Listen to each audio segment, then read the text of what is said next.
Hello friends, मैं हूं अलका यादव। जी हाँ, एक और मोटिवेशनल स्टोरी आप सबके लिए। और आज की कहानी है, एक आदमी रेगिस्तान से गुजरते वक्त बुदबुदा रहा था, कितनी बेकार जगह है ये, बिल्कुल भी हरियाली नहीं है और हो भी कैसे सकती है, यहाँ तो पानी का नामो निशान भी नहीं है। तपती रेत में वो जैसे जैसे आगे बढ़ रहा था, उसका गुस्सा भी बढ़ता जा रहा था। अंत में वो आसमान की तरफ देख झल्लाते हुए बोला, क्या भगवान, आप यहाँ पानी क्यों नहीं देते? अगर यहाँ पानी होता तो कोई भी यहाँ पेड़ पौधे उगा सकता था और तब ये जगह भी कितनी खूबसूरत बन जाती। ऐसा बोलकर वह आसमान की तरफ ही देखता रहा, मानो वो भगवान के उत्तर की प्रतीक्षा कर रहा हो। तभी एक चमत्कार होता है। नजर झुकाते ही उसे सामने एक कुआं नजर आता है। वह उस इलाके में बरसों से आ जा रहा था, पर आज तक उसे वहां कोई कुआं नहीं दिखा था।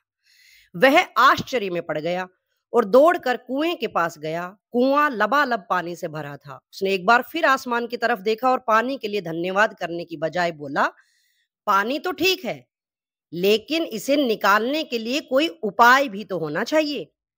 उसका ऐसा कहना था कि उसे कुएं के बगल में एक पड़ी रस्सी और बाल्टी दिख गई। एक बार फिर उसे अपनी आंखों पर यकीन नहीं हुआ। वह कुछ घबराहट के साथ आसमान की ओर देखकर बोला, लेकिन मैं ये पानी ढोऊंगा कैसे? तभी उसे महसूस होता है कि कोई उसे पीछे से छू रहा है। पलट कर देखा तो एक ऊंट उसके पीछे खड़ा था। अब वह आदमी एकदम घबरा जाता है। उसे लगता है कि कहीं वो रेगिस्तान में हरियाली लाने के काम में न फंस जाए, और इस बार वो आसमान की तरफ देखे बिना तेज कदमों से आगे बढ़ने लगता है। अभी उसने 2-4 कदम ही आगे बढ़ाए थे कि उड़ता हुआ पेपर का एक टुकड़ा उससे आकर चिपक जाता है। उस टुकड़े पर लिखा होता है, मैंने तुम्हें पानी दिया, बाल्टी और रस्सी दी, पानी ढोने का साधन भी दिया। अब तुम्हारे पास वो हर एक चीज है जो तुम्हें रेगिस्तान को हरा भरा बनाने के लिए चाहिए।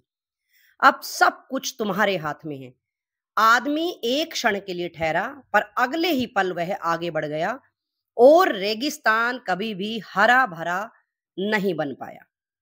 तो देखा बच्चों और दोस्तों, इस कहानी से हमें यह सीख मिलती है कि कई बार हम चीजों के अपने मन मुताबिक न होने पर दूसरों को दोष देते हैं। हम सरकार को दोषी ठहराते हैं, कभी अपने बुजुर्गों को, कभी कंपनी को, तो कभी भगवान को।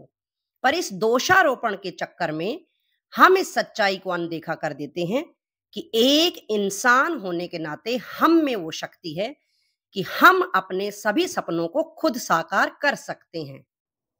इस कहानी के माध्यम से मैं आप सबको ये कहना चाह रही हूं कि हम अक्सर अपनी समस्याओं के लिए जब दूसरों को दोष देते हैं, किसी काम में कोई मुश्किल आए तो हम कभी बॉस को, घर में परेशानी हो तो परिवार वालों को, या जिंदगी में कुछ ठीक ना हो तो किस्मत को दोष देते हैं।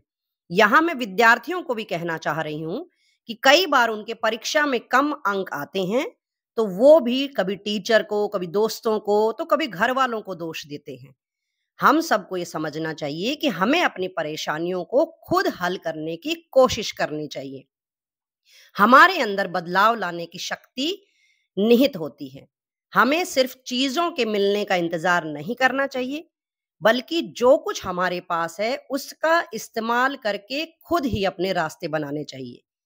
हमेशा याद रखें, अपनी किस्मत बनाने की जिम्मेदारी हमारी अपनी है, और अगर हम मेहनत करें तो हम अपने हर सपने को पूरा कर सकते हैं। तो आप मेहनत करते रहें, ईमानदारी से इसी तरह से काम करते रहें। फिर देखिएगा दोस्तों कि सफलता आपके कदमों को चूमने खुद ब खुद आपके सामने। एक और कहानी के साथ अगले सप्ताह फिर से मिलूंगी। तब तक खुश रहें, सुरक्षित रहें, मेरी कहानियों को यूं ही सुनते रहें।